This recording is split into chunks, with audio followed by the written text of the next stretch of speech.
Assalamualaikum warahmatullahi wabarakatuh. Kembali lagi bersama saya Muhammad Haisyaroni, dan dalam video kali ini kita akan membahas tentang sel elektrolisis. Sebelum kita beranjak lebih jauh, apa itu sel elektrolisis? Kita perlu tahu dulu pengertian dari elektrolisis. Nah, elektrolisis itu sendiri merupakan perubahan reaksi dari energi listrik menjadi energi kimia, dan energi listrik ini berupa arus listrik, sedangkan energi kimia berupa reaksi redoks. Nah, dalam elektrolisis ini kita juga akan membahas yang namanya elektroda, di mana elektroda dibagi menjadi dua. Ada yang namanya katoda dan anoda. Katoda kita akan fokus kepada unsur yang berada di depan dalam suatu senyawa. Kita tulis saja depan, sedangkan anoda kita fokus kepada unsur yang berada di belakang dalam suatu senyawa. Kita tulis saja belakang.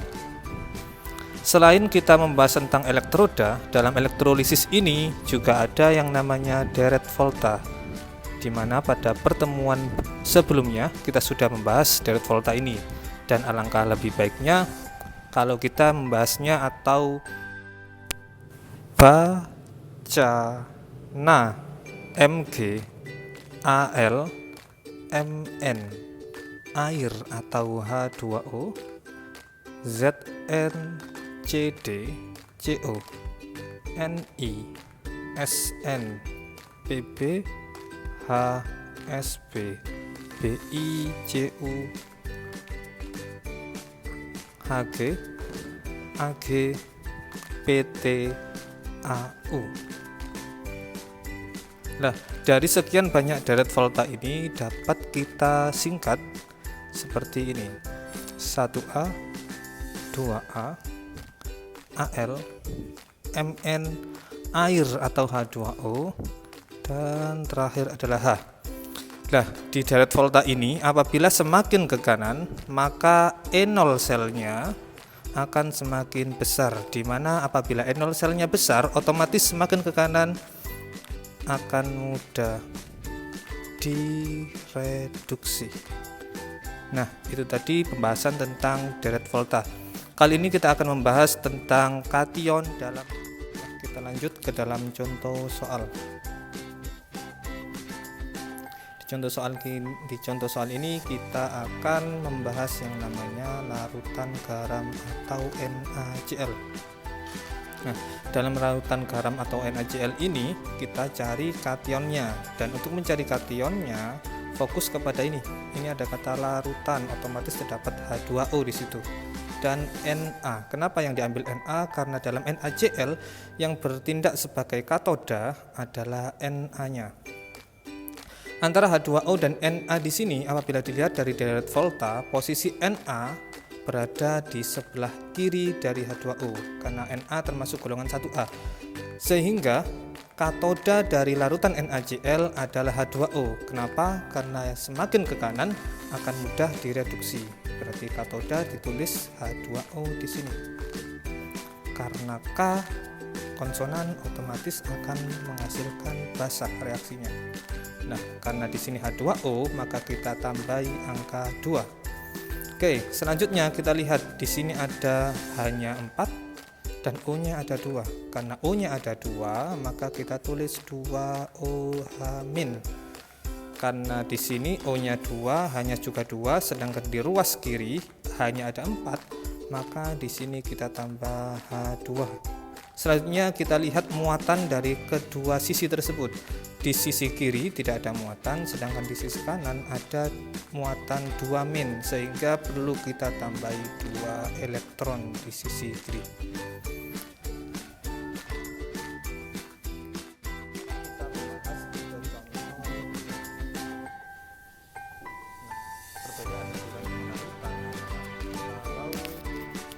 Larutan akan ada H2O di situ, sedangkan leburan tidak mengandung H2O, sehingga apabila kita membuat contoh leburan NaCl, maka yang berlaku sebagai katoda adalah Na. Kenapa? Karena kita lihat di rumus yang pertama tadi, katoda berada di depan, sehingga dapat kita buat reaksinya Na karena termasuk golongan 1A, maka bermuatan plus akan menghasilkan Na. Di ruas kanan tidak ada muatan sama sekali, sedangkan di ruas kiri ada muatan 1 plus. Biar imbang bagaimana? Maka di ruas kiri kita tambahi 1 elektron. Sekarang kita akan membahas anoda, di mana anoda ini akan dibagi menjadi dua. Yang pertama yakni anoda inet. Apa itu anoda inet? Anoda inet adalah anoda yang pasif, di mana dalam anoda inet terdiri dari 3 unsur. Kita fokus ke 3 unsur, yaitu Pt, C, dan Au.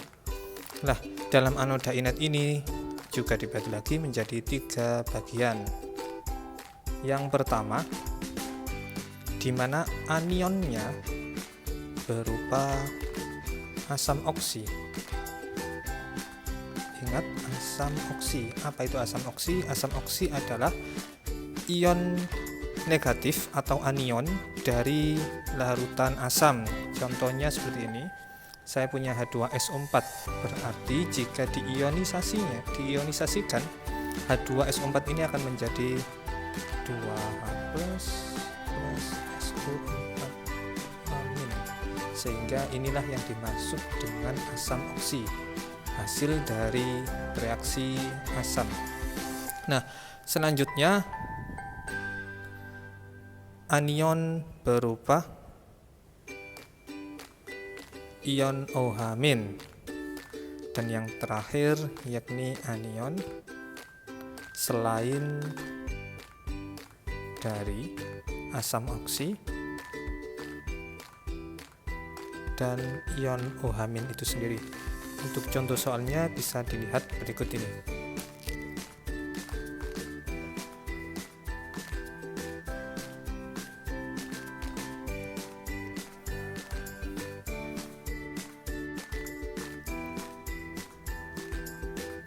Oke, ini ada larutan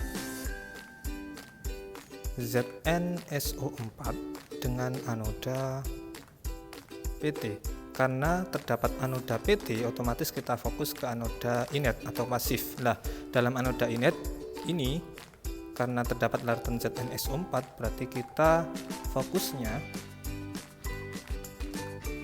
yaitu SO4. Di sini ada SO4, berarti yang bertindak sebagai anion adalah, gara-gara SO4 ini termasuk asam oksi, berarti kita fokus ke H-nya. Karena H berarti yang kita combine atau kita compare adalah dengan larutan di sini. Karena ada kata-kata larutan, berarti otomatis H2O. H2O akan bertemu dengan H. Dari antara dua ini, lihat lagi ke dalam deret volta. Karena posisi H-nya ada di sebelah kanan dari H2O, maka yang bertindak sebagai anoda berarti H2O-nya. Berarti anoda yaitu H2O. Ingat, kalau ada H2O otomatis dikasih 2. Karena A berarti kita merujuk ada asam, sehingga reaksinya akan menjadi 4 plus 2 plus 4 elektron. Dari mana 4? Karena di posisi kiri total hanya ada 4, sedangkan di posisi kanan otomatis akan nambah 4 lagi di sini. Untuk muatannya sudah seimbang, 4 plus dengan 4E. Itu tadi contoh dari anoda inet atau anoda pasif. Sedangkan ini berikutnya kita akan membahas tentang anoda aktif. Maksud dari anoda aktif itu adalah yang dioksidasi adalah anoda itu sendiri. jelasnya kita perhatikan contoh berikut.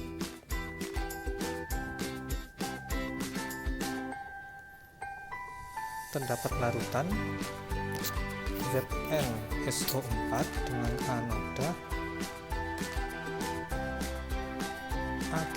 Nah, karena dalam anoda pasif ini selain PtCaU, maka yang dianodakan atau yang dioksidasikan adalah anoda itu sendiri. Berarti di sini kita tulis Ag akan menjadi Ag plus elektron.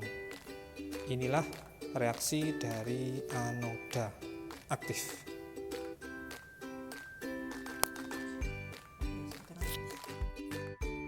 Nah, contoh selanjutnya kita akan mencari katoda dan anoda dari suatu reaksi. Nah, ini saya punya larutan NaCl dengan elektroda Pt. Nah, kita fokus ke sini, Pt berarti otomatis ini merupakan anoda inert atau anoda pasif, sehingga kita hanya mengarah ke larutan NaCl. Nah, kembali lagi di awal tadi, apabila ada larutan NaCl, karena larutan berarti otomatis mengandung H2O, sehingga kationnya adalah H2O. Kenapa H2O? Karena H2O berada di sebelah kanan Na.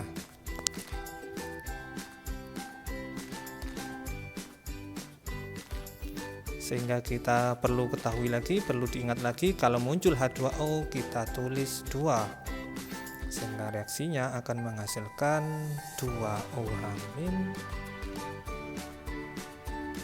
plus H2.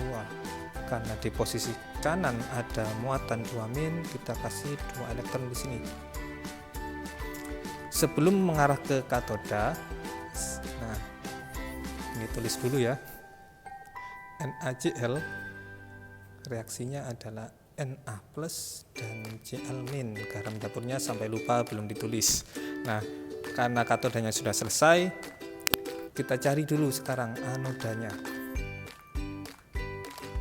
Karena anoda berarti kita fokus kepada ini, larutan NaCl. Nah, ingat anoda itu belakang. Karena anoda belakang berarti dari NaCl ini yang bertindak sebagai anoda atau anionnya yaitu Cl. Sehingga kita tulis di sini Cl- akan menghasilkan Cl2. Nah, kita lihat dulu di sini Cl-nya ada 2, sedangkan di sini cuma ada 1, berarti kita tulis 2 di depannya. Dan di ruas kiri sudah terdapat 2 muatan 2, -2, sehingga di ruas kanan kita tambah 2 elektron. Karena sama-sama punya 2 elektron, maka kita coret. Kemudian di sini ada Cl- dan di sebelah kanan juga ada Cl-.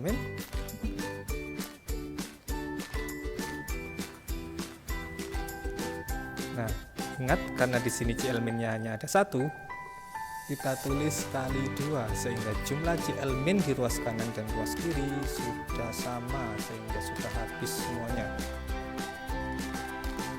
Sehingga hasil dari reaksi itu sendiri nantinya seperti ini, 2 NaCl plus 2H2O akan menghasilkan 2 Na plus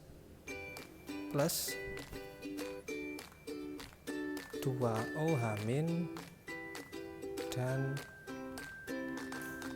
Cl2.